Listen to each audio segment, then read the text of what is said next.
All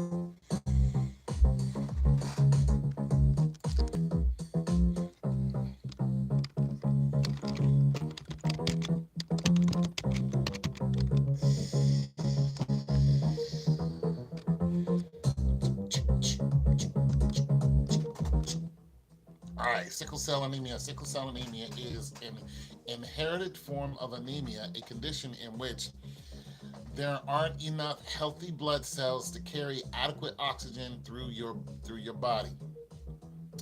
In sickle cell anemia, the red blood cells becomes rigid and sticky and are sharp like sickles or crescent moons. Basically, what this does to your body is makes you weak, uh, can cause clogs in your body. Most people are very tired. You're very exhausted. There are extreme cases of sickle cell, and there are people who just have, um, slight cases of it. I think I'm one of those people because when I go swimming, I need to take iron after that. Or when I used to run, I would run like 3 or 4 miles, and then I couldn't run again for shoot a week or two. I was just sometimes I couldn't even sit up. Brother, not getting out the subject, but why send your money in that?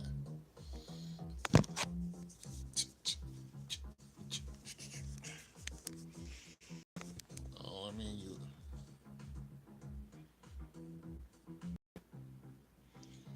Why send your money in that Mexican store if they don't? Well, I didn't know they didn't want me there. That's my first. Yeah, why spend? Yeah, I didn't know. Yeah, I didn't know that I wasn't welcome. I went there. If you really listen to the video, I'm saying it's my first time in there. So I've never been in that store before, and it's in our neighborhood. And that part of the neighborhood, you'll find the Latinos. They're just building up. They got their own stores, their own barbershops. They got their own little where you can go send money to Mexico. So they got that whole part right there, and they're just building up in that area. So I don't eat Mexican food usually. I wanted to be, more cultured. I live next door to them, like literally. For the last 3 or 4 years, my neighbors have been, you know, Hispanics or Mexicans or from El Salvador or whatever. And I don't have an issue with them. They've been nice to me, so I thought, you know, I'll go down there and, I thought si se puede, yes, we can, go down there and, check out there. They didn't want me in there. You can tell by, the other people in there too, they didn't want me in there. So, okay, my brother just asked,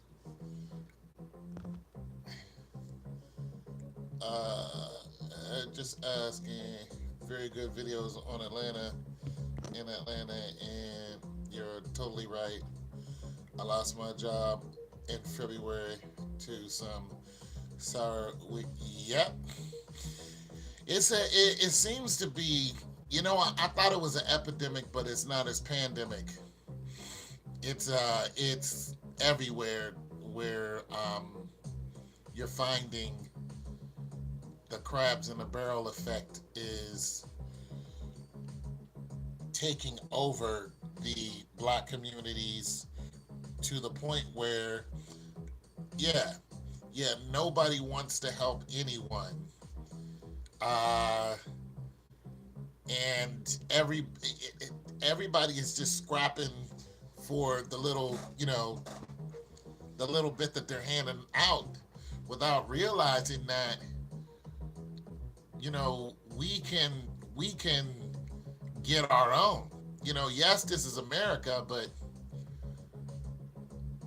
we can build our own. You know what I'm saying? Now, of course, there's fear in that. But there are banks. There are black banks. There are black-owned banks.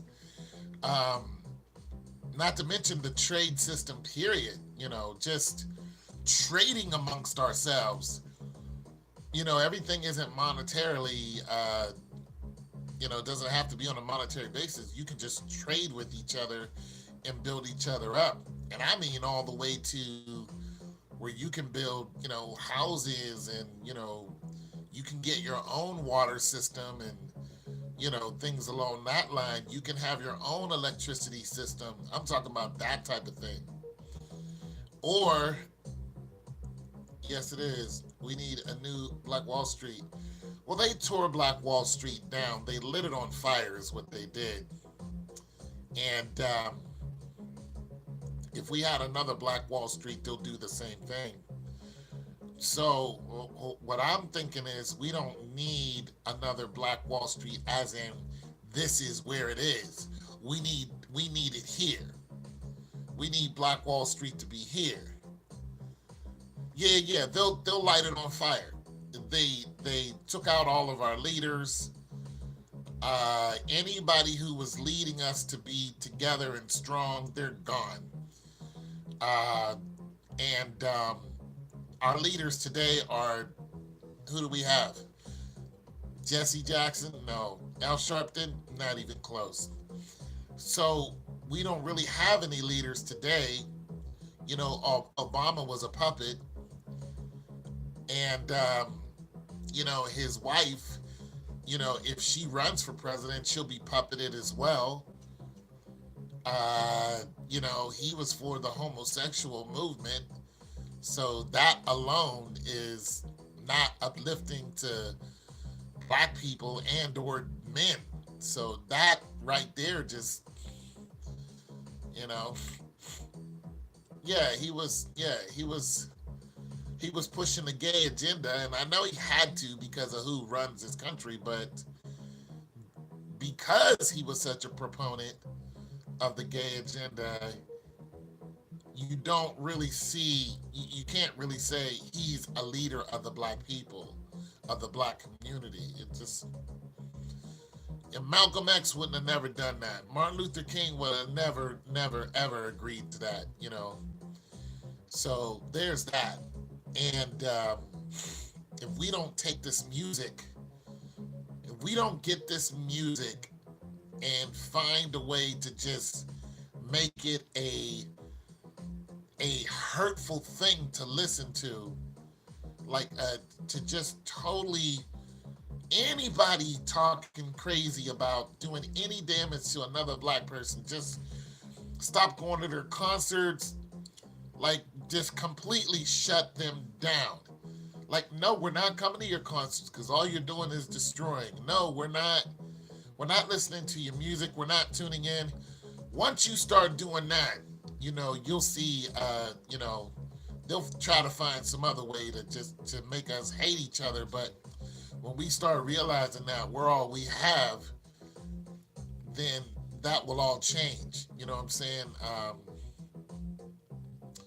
We have to go and change our minds. And once we change our minds, there's 37 million of us here. Once we change our minds, we can build on that. But right now, we're so busy destroying each other. So if anybody comes with a cure for anything, they was made at the CDC for use of population control, will be killed. Yeah, the money is sick people now. Yeah, and that leads me to the topic at hand. When I saw this, I was like, there's no way that, even his doctor said, he said, don't worry. He told these people, don't worry about the HIV virus. He said it can't even harm you. And I was like, I'm sorry? Like you're giving people HIV, but it can't harm you. And I'm just like, well, that's totally nonsense. Like, why would you even say that? Because we know that's not true. You know what I'm saying? Yeah, yeah. So they're trying to give people, who have sickle cell, and we know that sickle cell is a black disease. Let's just say it. It's a disease that affects black people. And, when you have um, sickle cell and you're tired, hold on, let me try to turn this up so you can hear some of What's going this. to happen 5 years from now? The other thing that is, a little bit worrisome or scary is, you know, sickle cell has become part of my identity. It's who I am. So I'm gonna get. But the reason why it's used is that it's very good at transferring All right, so DNA, let's which hear what this guy. it cannot. The part Okay, so virus has been disabled. Scary parts to you. You want to say the How you reacted. Um, I'm still as enthusiastic as ever. What were the scary parts to you? You want to say the number one thing? Yeah. Once we heard the HIV. Right. So I can tell you right now that that HIV virus has been disabled. It's been crippled, so it cannot infect you. that is a lie. That is a lie. That is a lie.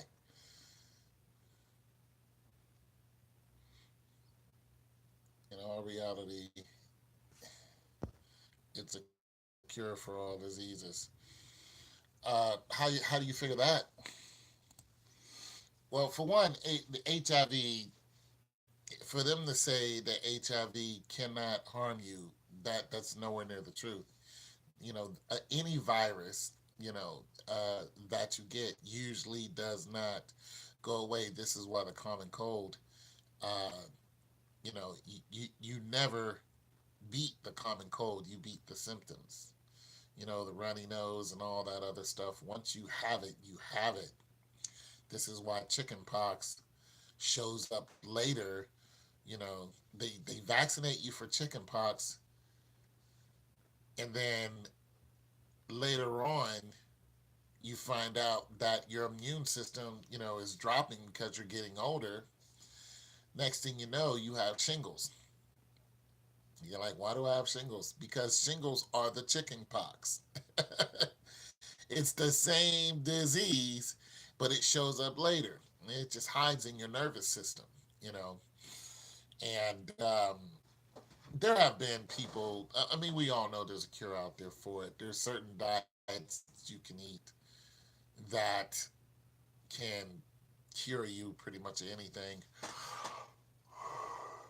We know that holistic doctors who have been telling people that there are these cures out there have been disappearing. You know, uh, they've been disappearing. So,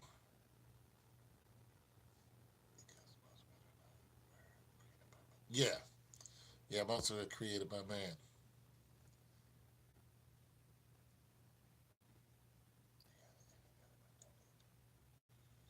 Right, this is true. And there's a. I mean, we know that they made the HIV virus. It was actually called something else, but they made it, and then they get look. The same thing they're talking about here is the same thing they did with HIV. They made this virus and then they took it to Africa and they tried it on the Africans and they told the Africans that it was a cure for something else. This is the same thing. They were like, this is a cure for something else, and then find out that 35 million people died because they told them a lie. We know that they infected people at Tuskegee, with the syphilis disease.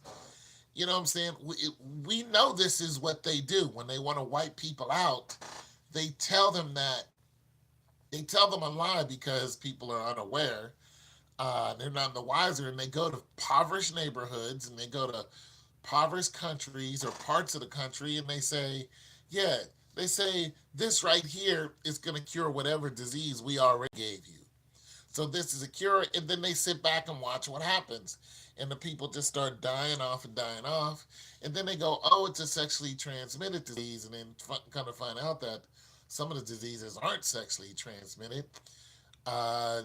Some of the diseases are actually in the food, that you're eating. You're eating food that has been tainted with and that has been genetically modified to hurt you over a long period of time. It doesn't happen immediately. It takes years and years and years. You keep eating it and eating it and eating it. And then eventually, next thing you know, you have lung cancer, uh, pancreatic cancer, and all these other cancers, which is all just one. It's one carcinoma cell. It's one effect of the cell dying. It's just where it lands. Yeah, they use you like guinea pigs. You know what I'm saying? So, but Mother Nature is perfect. You know what I'm saying? Anything that we've created, Mother Nature can get rid of. You know what I'm saying? And that's just the facts. You know, there's, I've always thought, there's a cure out there. And when I was looking at the dandelions when I was growing up, I was like, there's probably a cure for everything. And the dandelions, turns out, the dandelions are used for cures. So my mind was always in the right track because I used to just love to see all the beautiful dandelions and run through the field when I was a kid. It just looking at all that green and beauty just made me feel healthy. So all the honeysuckles, I always wanted to be around that because I always knew that health was in all of that green and beauty. And I was like, this is where I need to be. And of course, now that I'm grown, you find out that a lot of what you're eating is wrong, and a lot of what you can be and should be eating will actually cure anything, you know. And I read the Bible every day, and when I read the Old Testament, I read how people live to be 400 years old, and then God shortened their days to 120. But you struggle to find people who live to be that old, you know what I mean, uh, anymore. So we're not meant to, be gone at 30, 40, and 50. That's unnatural. It's unnatural for us to just kill over. I had my brother's cousin. Yeah, yeah, all that stuff. His cousin was found, deceased in her house. She was 24 years old. She just naturally passed away. And her son was like, 2 years old, you know, you know, left the house a mess because he was hungry and drinking out the toilet and eating what was in the refrigerator because it was, for days. She was just passed out and then died in the middle of it. And it was like what killed her was just like natural causes. It was just like, what? She died at 24 of natural causes. That's not natural. I'm sorry, but that is so unnatural. You know what I'm saying? But when you keep people in poverty and don't allow them, basically to get out of that poverty, you hold them back. Yeah, yeah, yeah. When you hold them back in all kind of ways, you know. Now I must say this. I must say this. See, I came from the projects. You know what I'm saying? I came from a very, very poor and sickly place. And where I was, one of the projects I was raised in was called Talbot Towers in Braddock, Pittsburgh. And I can't even go there now. But we lived next to a steel mill that used to drop black snow on our heads. And I mean that. We would look up and the snow would be black. We would look down, there would be snow covered in black. Yeah, from the projects too. So, because you have the steel mill like right there, we walk up and talk to the guard. The steel mill right there, the steel mills would dump all of that soot into our river, which was right there. and dump all of it on our heads and, cause a lot of lung infections and things along that line and other diseases. And of course they were roach and rat infested, and eventually they told us we had to leave. And now there's another mine that's there. I don't know what they're mining, salt or whatever, I don't know. But nonetheless, so when you have that type of atmosphere, it's just not encouraging. It really isn't encouraging. There's no money. We're all poor. We're all crabs in a barrel. We're all struggling. I hated that place. Didn't really like the people either. You know what I'm saying? Some of them I liked, but a lot of them, they would just do heinous things to you just because. Uh, I've always had a problem with, black people just doing arbitrarily hateful things to me. And I'm just like, why are we like this? Turning on each other instead of helping each other. You know what I'm saying? It just didn't make any sense. I remember when I got a car, you know, everybody wanted to ride in my car. They didn't want to give me no gas money, though. They wanted me to take them, here and there. Then eventually they betrayed me and they smashed my car up. They just tore it up because they couldn't ride it anymore. So they were just jealous and they just came out one day, tore the car up. I had to sell it. So I'm really not, you know, I'm not encouraged when it comes to black people. Not all, but some. But nonetheless, when I saw this sickle cell thing, I was like, they're gonna do it again.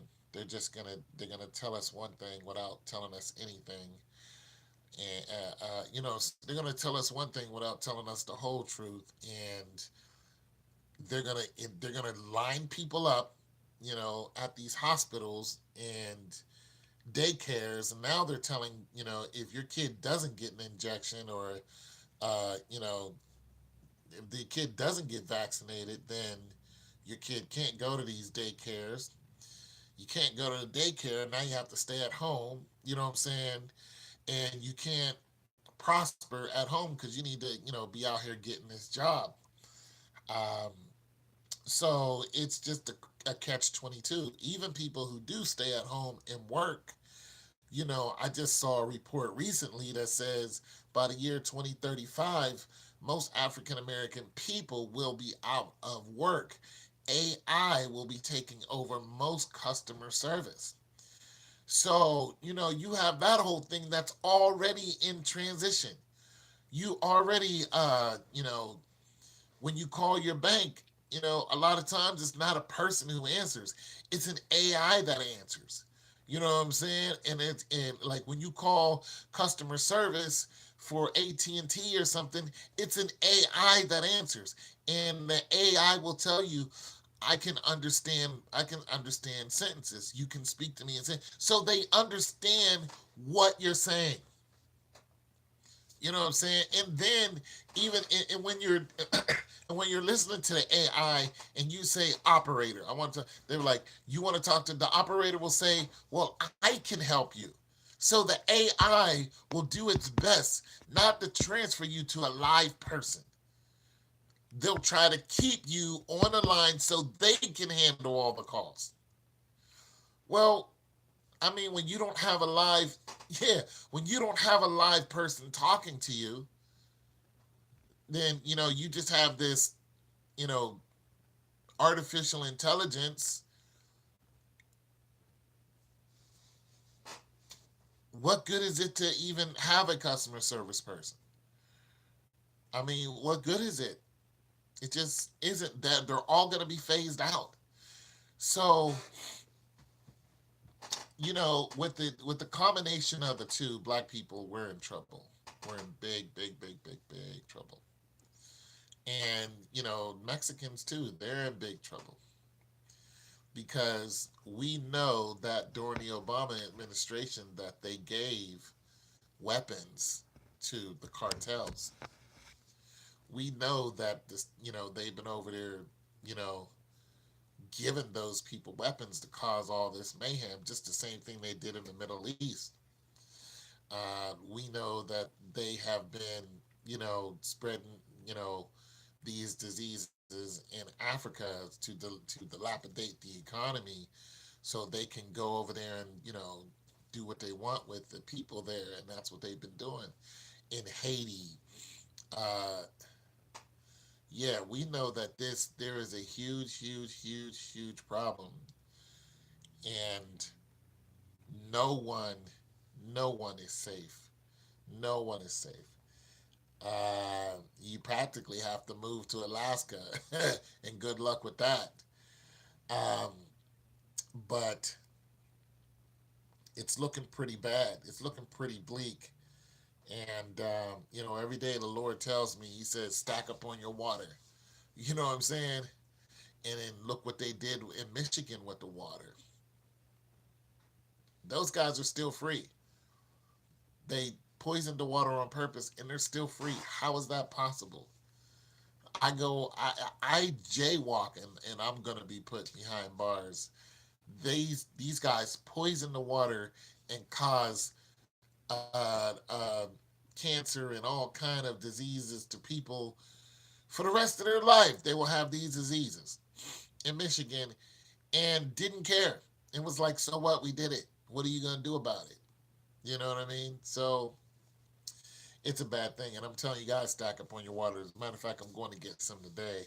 Haven't been feeling well, but today I'm going out to get some water. I keep it in my truck. I keep it in my house. I keep extra water. You know what I'm saying? I stack up on my canned goods. I gotta go get some more of that today too. People be asking. They want to know what I do with being that I'm disabled. I don't just sit around and do nothing. I when I'm on YouTube, I'm looking around to see the wave. I'm looking at the wave. I'm looking at the way things are going. I'm looking at the best and worst case scenario. And then I tell you guys what I saw or what I'm seeing. And I look at it in a couple different forms. I look at it with the military mind because, my family and I have been in the military, still are. And so I look at it with a military mind. I look at the possibilities of a militarized, establishment. I live next to one, literally, to a military establishment. So I see that what they're doing, they're using for energy. They're using the sun for energy now. They got panels set up, and I wish I could take a camera and go over there and show you, but I don't want somebody to come out and investigate me just because they got panels out. It's just I don't want to make a big deal out of nothing, but it's federal property, so I don't know how that goes. But they have you see it. They got the panels out and everything. So I look around and I'm just like, this is what's going on. You guys need to be aware of this. That's what I'm doing with this whole disease thing. HIV was created by the Europeans, and now they're telling you that, yeah, and now they're telling you that they can fix sickle cell. And I was reading the comments, and one person was like, saying that the Europeans did this, and another European said, well, how did Europeans create sickle cell? Well, I don't know much about sickle cell other than the effect and what a sickle looks like, a sickled cell looks like, um, and what the effects that it has. Like, I don't know the origin of sickle cell, but I know it's quite strange that it's mostly black people who are affected by it. I find that odd. I'm like, what? How did that come about where most black people are affected by sickle cell? Like, how can that happen unless it was orchestrated some kind of way? Because now here's the thing. Africans, now if you go, okay, let's look at the whole of Africa, you know what I'm saying, where we supposedly came from. Let's look at the whole of Africa. Is sickle cell is that where it came from? Did it start over there? or is it African Americans who have? Because if it's yeah, because if it's African, because if it didn't come from Africa, if we didn't bring sickle cell over here on the boat, then it was orchestrated and given to us in some type of shape, form, or fashion. One, vaccinations, Planned Parenthood. Planned Parenthood has been the bane of our existence. Two, the food we eat. We love fried chicken. We love to eat fatty foods. Uh, Everybody loves bacon. You know what I'm saying? I don't even eat regular bacon anymore. I eat turkey bacon. But, in the food, chitlins and all kind of parts of the pig, it would not be hard to do to say 100 years ago, when or even go back further, 200 years ago, after slavery was abolished, 200 years ago, the slaves started multiplying and actually and became cowboys. And right, they became cowboys. Actually, one third of people became the slaves became cowboys. They become cowboys, and you see that they're multiplying. And another thing, Indians are the ones who own slaves too, as well. People are acting like Indians. Oh, I got India in my blood. Indians are saints. The Indians were the ones who enslaved you too. You know what I'm saying? Oh, I got Indians. Well, guess what? You got Indian in your blood because you were a slave. But nonetheless, so you saw that they were multiplying. But when you look at when they were slaves, you could feed them anything, and that's what they did. Yeah. That's what they did. They fed them anything, and all you have to do. I mean, if you're looking at 400 years ago, you don't have to. If you're looking at 400 years ago, and when you're looking at when you're looking at the rate of like how we multiply and what projected rates are of us multiplying, you could just feed a couple hundred families, mothers, and let them be families. Like, don't take the father and knock the father off. Don't do that. Let the father survive. Let the mother survive. Make them happy slaves. Don't beat them. Don't stress them out. Don't, put them on a plantation and make them feel like this is where I need to be. And then let them spread that word to other slaves. And then the other slaves come and say, hey, I'm going to be a slave for this master, and still feed them the same thing. And then take that and then do the same thing to all other plantations. And now they're all eating the same thing. And then every child they have has the propensity, or the propensity, I said that wrong, the propensity to have a sickle cell trait. And then when that child has a child and that child has a child, all of their children have the sickle cell trait.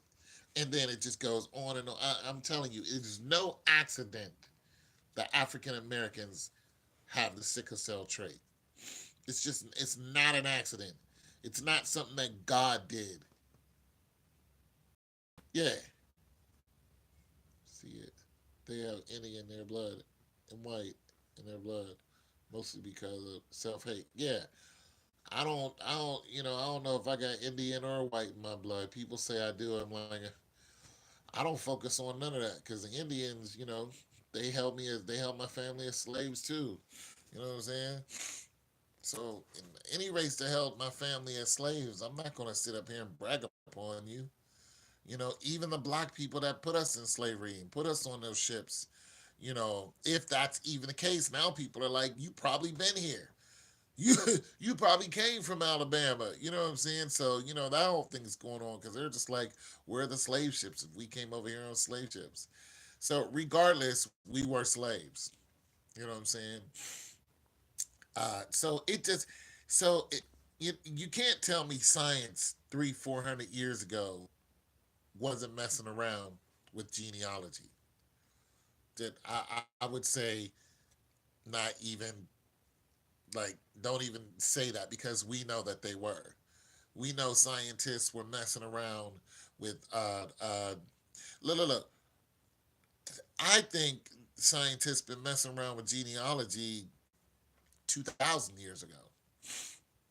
To be truthful, when Christ walked the earth, people go, well, how can that be? Why? Because when you mess around with genetics, for one, the livestock that we eat, you got to understand, in the height of Rome, Rome had 1 million people in its height. You know what I'm saying? In its height. And this is when they were fighting against Germanic tribes. How are you going to feed all those people? You didn't just feed them with wheat. You didn't just feed those people with wheat. You know what I'm saying? You fed them with meat too. You know what I'm saying? But how do you feed a growing population that's growing? And listen, when their population grew, they didn't just grow by the birth rate. They grew by taking over other countries. They would march to these countries, take over that country. And when they did this, you had those soldiers from that country were now in the Roman army. So wherever Rome needed them to go, they marched to. You have to feed those soldiers now. You know what I'm saying? And sometimes, now they hardly came back to Rome. So hardly would you ever find the Roman army back at home. But nonetheless, wherever they were, you still had to feed them. You had to provide for them. So you had to have meats and all that kind of stuff for wherever they went. And so it just, by common sense, it tells me you guys were messing around with, how can we get this pig to be bigger? How can we get more out of this pig? How can we get this cow to grow faster? So we can get more cows, because our army is, every time we invade somebody, our army just grew.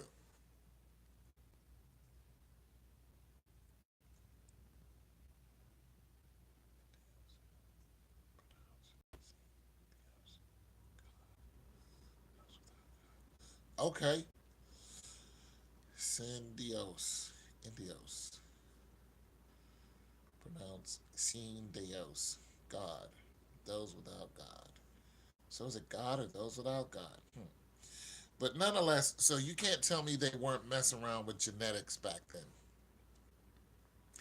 So, 1,000 years later, you mean to tell me they weren't messing around with genetics with humans? Get out of here. They've been doing that. This whole cloning and Lucy in 19, what is it, 48? Where they cloned a sheep and it meant, no. I think they've been messing around with that long before 1948 or whatever that is. Who said we were without God? And when? This is not. This is not India. I have no idea what you're talking about. But nonetheless, they so yeah, I think they've been messing around with genetics. Heck, look, every species on the planet, every species on the planet, they know how to take that cell, to take the cell from that species out of a dead species, and reproduce that cell. They can take okay, so when you're looking at dinosaurs, they're trying to, this whole Jurassic Park that we go to see, all the dinosaurs are so awesome. You don't want dinosaurs to be on this planet right now. Because guess who's going to be the food? That's not what you want. Because they bring a whole ecosystem that has to be, subservient to them. You know what I'm saying? This is not what you want to do. And them, and yeah, they've been doing it to humans. They've been able to do it to humans. A lot of what you see in movies they can already do. You know, a lot of these superhero movies, they're just, oh, it's just a movie. I'm just like, that's not just a movie. There's way too much thought into that to be just a movie. The super soldier serum. Like, I used to be a soldier. And when I was in the military, this is 20 something years ago, when I was in the military, the first thing they do is they re identify you. They tell you you're somebody else, and then they try to create in you something that wasn't there before. They don't care if you were a fighter or a warrior before. They make you a subservient warrior. You gotta understand that. Yeah, yeah, yeah. Now, see, you are already a fighter on the street. You are already a warrior on the street. Now you're subservient. Now you have an allegiance to the United States.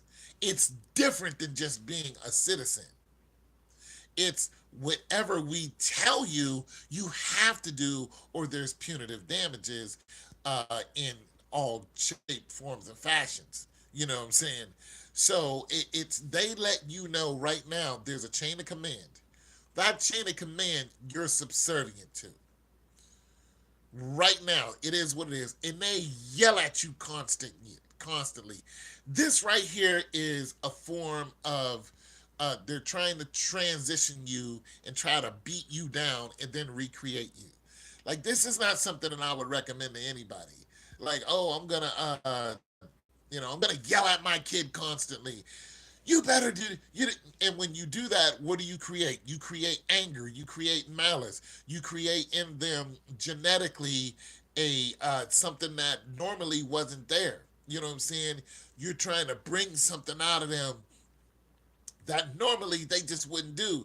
They're a child. They're sweet. They're kind. They just want to play. But when you constantly yelling at them, it's the same thing what you do with a plant. If you take they did experiments on this. They take two of the same type of plants, and they put them in, and then they yell at one plant, and then they tell the other plant, they show it love. They tell the other plant they love you, and the other plant, it's the same species of plant, and then they find out the one that you yell at and show hate to dies, and the one that you show love to lives and flourishes.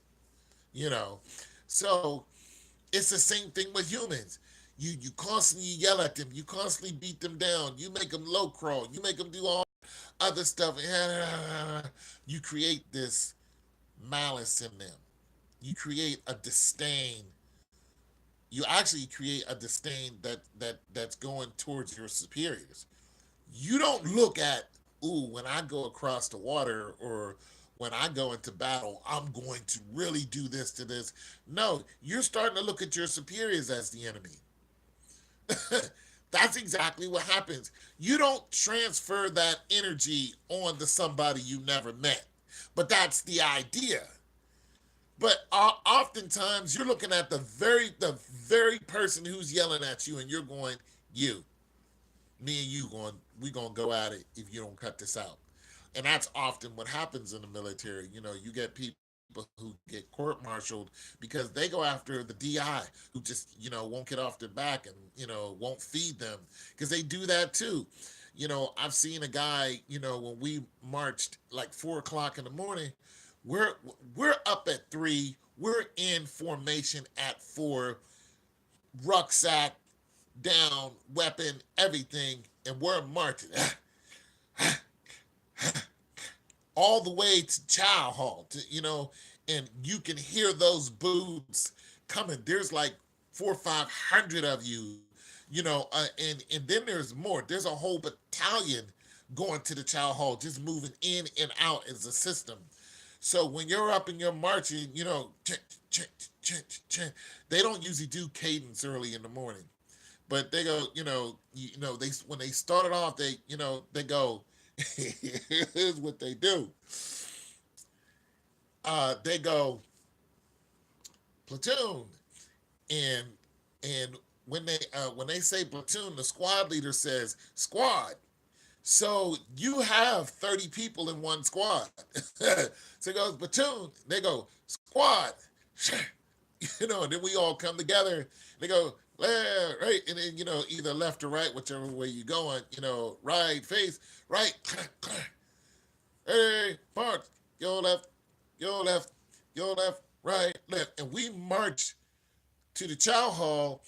And when you march to the chow hall, you go in by platoons. First platoon, and then the last one, and then the next platoon, next platoon.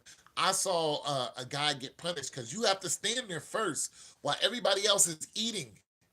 other platoons are eating, and other, other platoons from the other companies, because he'll go, company, platoon, and they're eating. So when D company's eating, C is standing outside. Yeah. Chow hall, the mess hall. That's what I did. I was a 94B. So you're standing outside and you're watching them eat. So you're standing out there for like an hour, maybe more.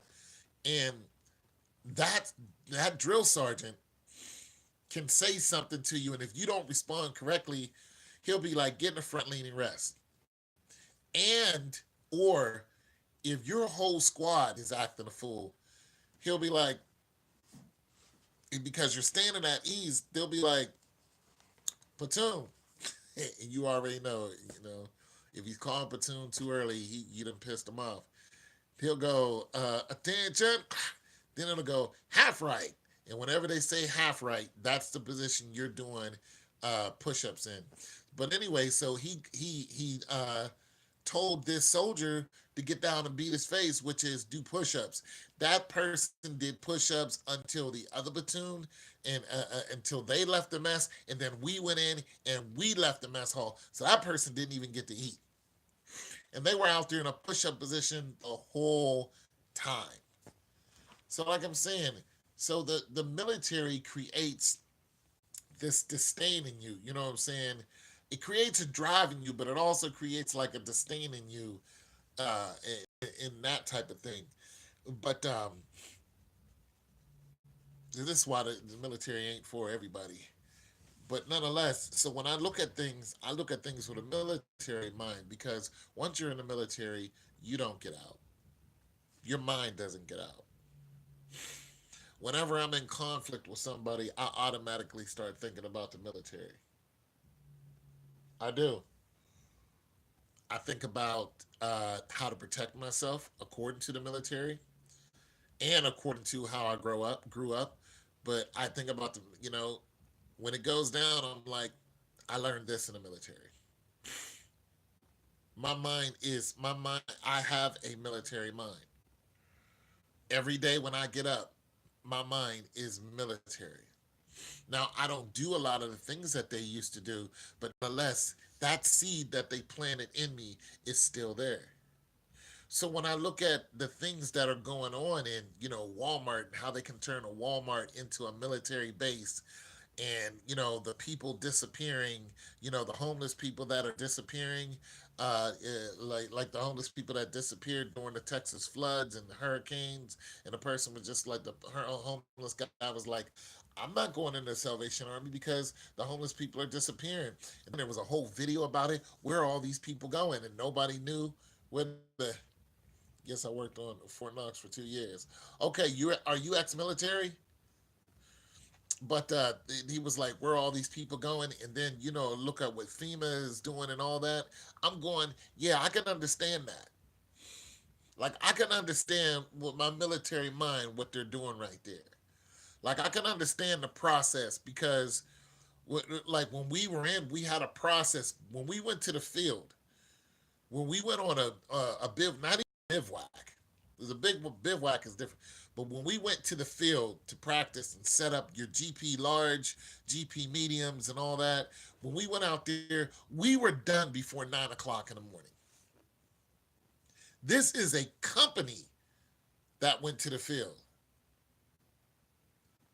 Yeah, those DIs are no joke. But when our company went to the field, us as cooks, we had the whole thing set up with a GP medium, large, and a cook's tent, and it camouflaged and was feeding them, and they were all fed by 9 o'clock in the morning. Right. By 9 o'clock in the morning. They say we do more before 9 o'clock in the morning than you do all day. That is an understatement. That is an understatement. We would move out at 4 o'clock in the morning, and it was normal. I still get up now at 3:30, 4 o'clock in the morning. I'm still awake. I'll just pop up and sometime I'll just lay there. Sometime I'll come and look on, my computer. But it's like your mind never leaves the military because it teaches you how to think in a totally different way, and most of it is defensive. It teaches you how to be a defensive person. FEMA camps. No, my whole family is military. Like, yeah, okay, there it is. So it teaches you how to think in a very this can happen and be prepared for this. It teaches you a very defensive way. So whenever I see this thing on, vaccinations and, what my neighbors are going through with vaccinations and they just have a newborn and looking at this whole HIV thing, I don't believe that this HIV, uh, I don't believe for one bit HIV cures sickle cell. Now, the reason why they're saying it does, they're saying because HIV is it has a way to uh, transfer DNA from one cell to another, which is, pretty much infecting the cells. And this is, how pretty much your autoimmune system pretty much breaks down, and then AIDS takes over and just, knocks you off, or a common cold takes over and knocks you off. Cousin just retired as an EB back in 2016. And uncles are grand. Yeah, there you go. Big ups to them. Thank them for their service. You know, so when I look at this, and I'm just skeptical, but not because I'm in the military, but I'm skeptical as a human. But as far as the military, I'm thinking, what is the militant applications of what they're saying? See, that's why the military never leaves you, because you think, how can this be used on a ubiquitous scale, on a pandemic scale, even? How can this be used against me? And that's immediately what I thought. I'm just like, you know how many people you can wipe out? You can wipe off the planet by using just the AIDS virus alone and saying it's okay to get injected with it. Like AIDS, like HIV is your friend. That's what they're saying. They're like, HIV is your friend. Black people, that's what they're saying. Black people, because you guys predominantly have the sickle cell, HIV is your friend. Show me when HIV has ever been our friend. Never. HIV has never been, but that's what this doctor is saying. That's what this doctor is saying. HIV is your friend. Nah. Nah. Mm-mm. 35 million people wiped out by HIV.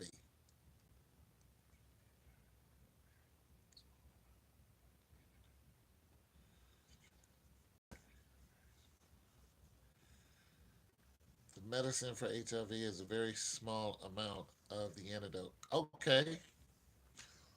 Nonetheless, for somebody to freely get injected. See, the thing about sickle cell is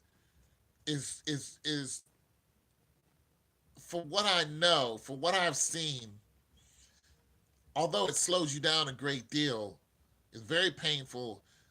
I don't know the death rate of sickle cell. Like, I don't know how many people die a year from sickle cell. I guess I could look that up.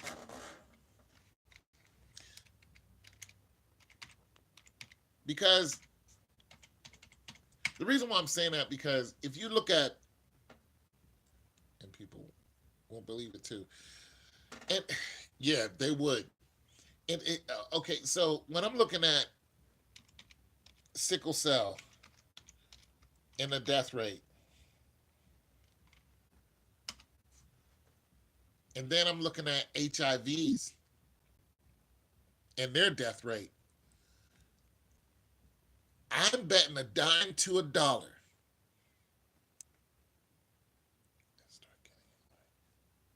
Yeah. That's the whole thing. That's the way it's all set up. I'm betting a dime to a dollar that sickle cell doesn't kill you on the scale that HIV has. The HIV does. And we all know that it doesn't. Sickle cell will not kill you. Or it will be like, there would be people wiped out already, like on a pandemic level. The ratio of deaths in the populated area during a particular period of time, usually calculated as a number of deaths. Okay, well, I'm going to try to. What is the death rate in the world? Death rate. What country has the highest death rate? Yeah, I want to. Okay, so I'm trying to look this up right now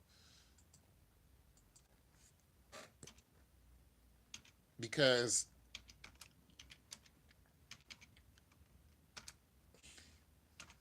we know that it can. Yeah, sickle cell death rate or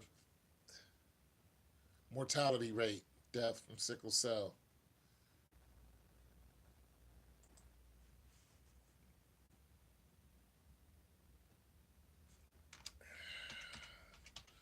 (2018) sickle cell anemia program.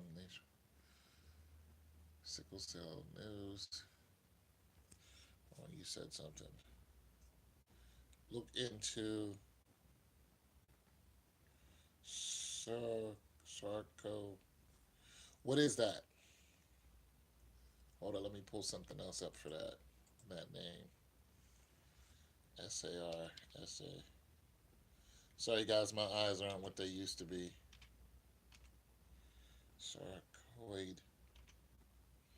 Sarcoidosis.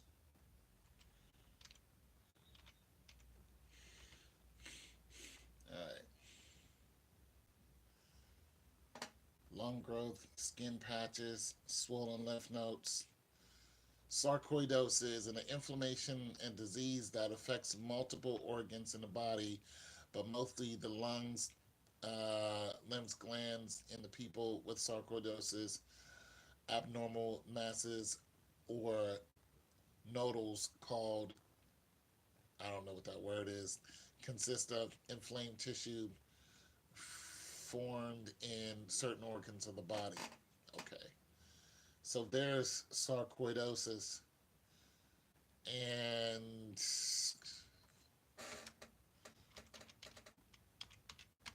I don't know why this is giving me an issue looking up the death rate. Okay, so here. Burden of sickle cells. Okay, country, sickle cell, birth year. It's not giving me the worldwide total. Research needed to treat. Okay, this is all just giving me what worldwide total is. And most of it is in African nations. So, sickle cell does come from Africa. Among those, sickle cell hemoglobin C disease, the median or the average age of death was 60 years old. That's the average age of death, 60 years old. No, bro. Nah, you're not going to tell me to put HIV in my system and the average age of death is 60? You know what the average age of death of a normal person is? 77. 77 for a man and 74 for, 77 for women and 74 for men. Here in America, nah.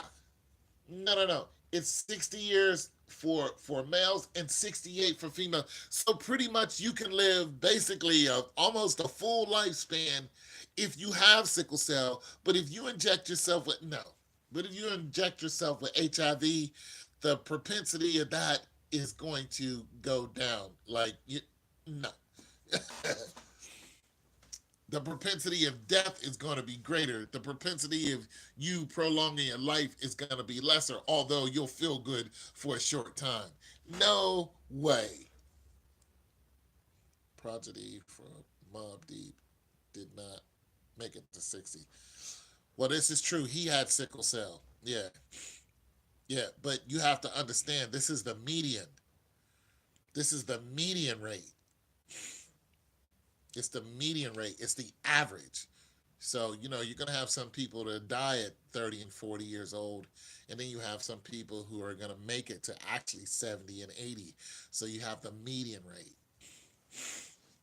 Prodigy died at how old? He's in his 40s, wasn't he? Prodigy.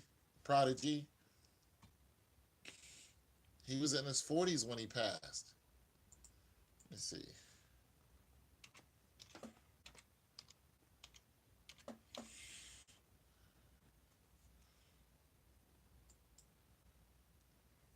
Yeah. It said he was choking, which sounds about right because it clogs up your.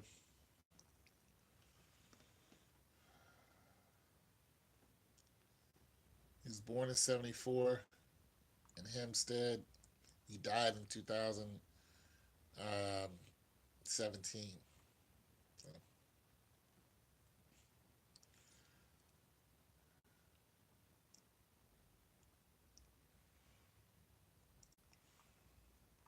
Prodigy's age. Yeah.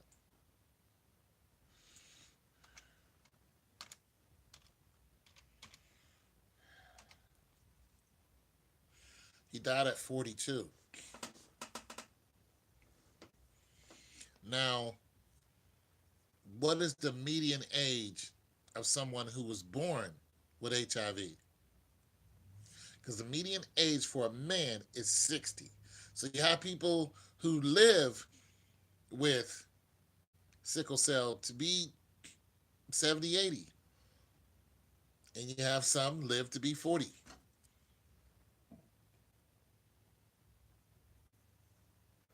I didn't hear his last album. I think I stopped listening to them after Quiet Storm. Because I didn't like all that, go out and bang bang shoot 'em up stuff. I just don't like none of that. Uh, Later on in his years, he started talking right, but other than that, I wasn't feeling none of that. The Quiet Storm was the joint. Okay, let me look at average age.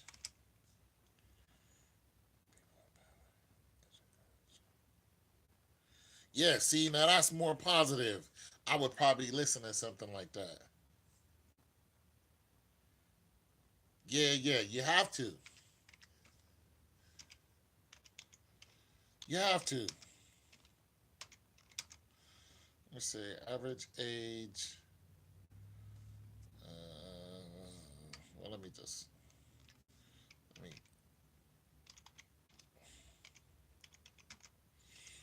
look at the mortality rate.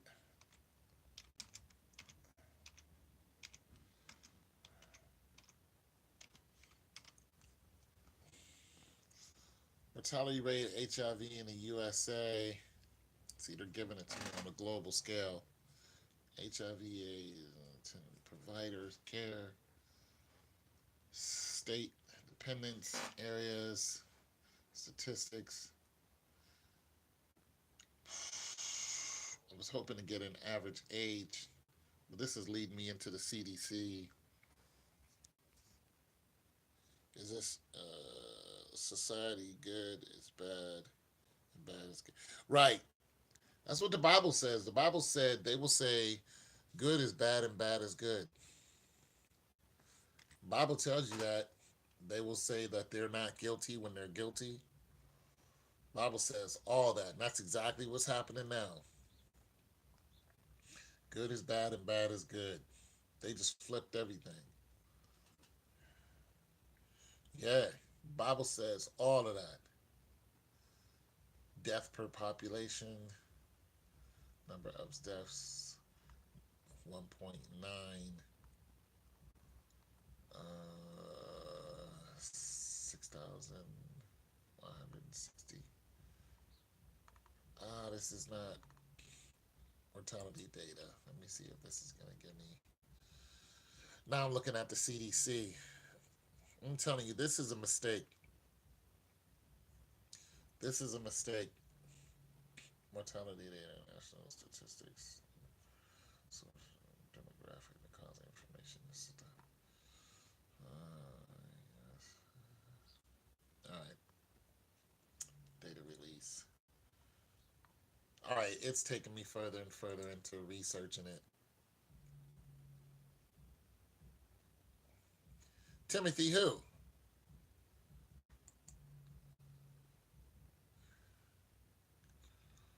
Yeah, I'm gonna have to go further and further into researching it. Oh, somebody from the CDC? I thought about working there. When I used to live in Atlanta, I would pass by the CDC and I'd be going, one day I'm going to work there. You know what I'm saying? Now that I have my health administration degree, I was looking at applying to the CDC, but that would land me right smack dab in Atlanta, right in Fulton County, uh,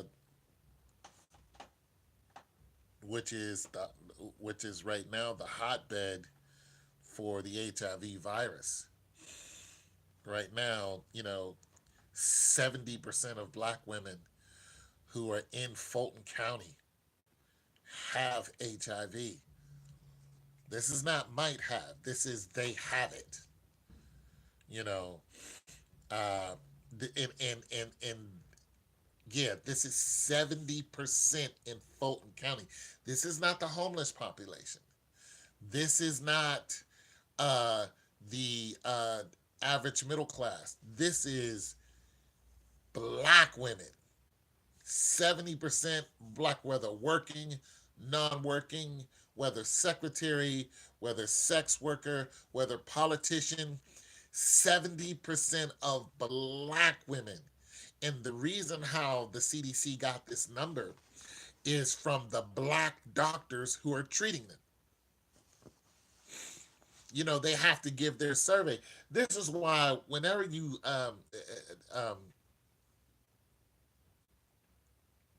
yeah, it's ridiculously high. So they get these numbers because of, for one, the black doctors are treating, and two, they get these numbers by data mining. And how they do this is whatever you go to the doctor for, that doctor's information is then given to your HMO. Your HMO's information is given on a analytical and a survey scale. Yeah, no doubt. Is given on the HMO gives that information, of course, to the government. The CDC is a part of the government. This is how they know.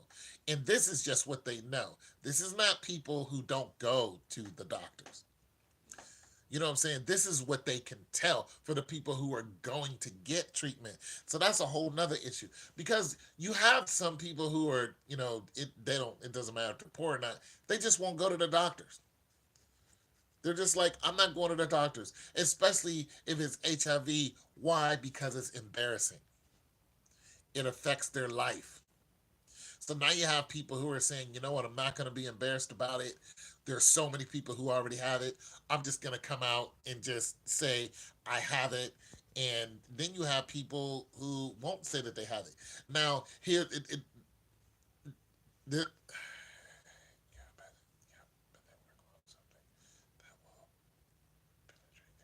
probably. Now, here's the thing.